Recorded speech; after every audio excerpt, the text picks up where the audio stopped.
সালামু আলাইকুম এভরিওয়ান। কি অবস্থা সবার? কেমন আছেন সবাই? আশা করি ভালো আছেন। আমি আলহামদুলিল্লাহ ভালোই আছি। তো এই গরম ওয়েদারও বের হইতে হইছে, কিছু করার নাই। এখন বাজতেছে দুপুর 2টা। বুঝলাম না আমার বাইকের স্টার্ট বন্ধ হয়ে যাইতেছে কেন। আচ্ছা, তো দিনের শুরুটা আসলে ভালো যায় নাই। গাড়ি ঘর থেকে বের করে বাইরে রাখছি, রাখার পর গাড়িটা একটু জাস্ট ধুলাবালিগুলো মুছে আমি আবার ঘরে গেছি। ঘর থেকে আসছি, এসে দেখি গাড়ি থেকে ফুয়েল পড়তেছে, অনেকগুলো ফুয়েল পড়ে গেছে। তো শুরুটা আসলে ভালো হয় নাই।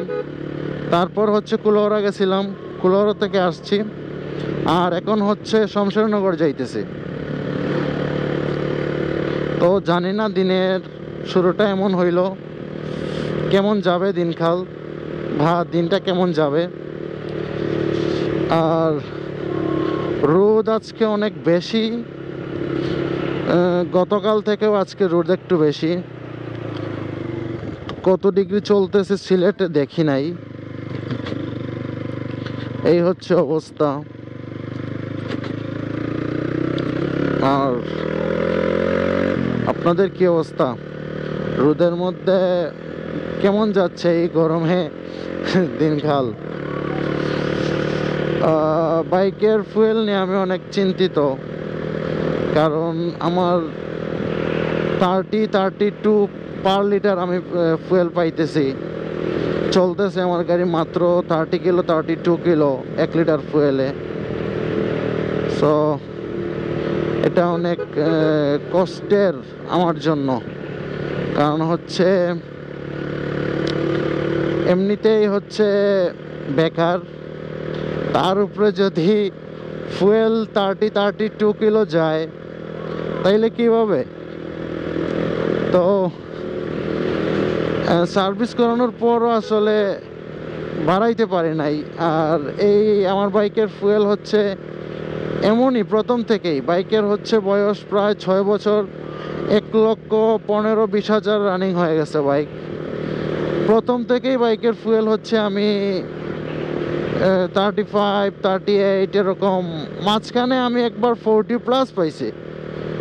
তো এখন আবার হচ্ছে 32, 33 এরকম পাইতেছি অনেক দিন থেকে।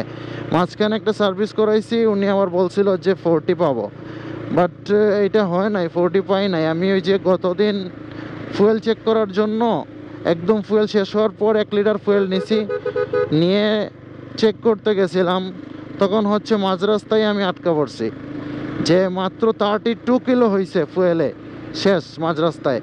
তারপর কোনো রকম গাড়ি একটু কাট করে হচ্ছে অল্প একটু ফুয়েল আসছে, এইটা দিয়ে গাড়ি স্টার্ট দিয়ে পাম্প পর্যন্ত গিয়ে ফুয়েল নিলাম। তো এই হচ্ছে অবস্থা। ফুয়েলের দুর্গতি, এটা আর কি বলবো, নাকি আমাদের দেশের ফুয়েলের অবস্থাই খারাপ। যেই জায়গায় অন্যান্য বাইকগুলো 40+ যাইতেছে, এই জায়গায় আমার বাইক মাত্র 32। এজন্য দূরে কোথাও বের হইতে হইলে আগে থেকে মানে প্ল্যান করতে হয় বাইকে ফুয়েল কেমন আছে না আছে। তো এই হচ্ছে অবস্থা। এই ভিডিও এ পর্যন্তই। ভালো থাকেন, সুস্থ থাকেন। আসসালামু আলাইকুম।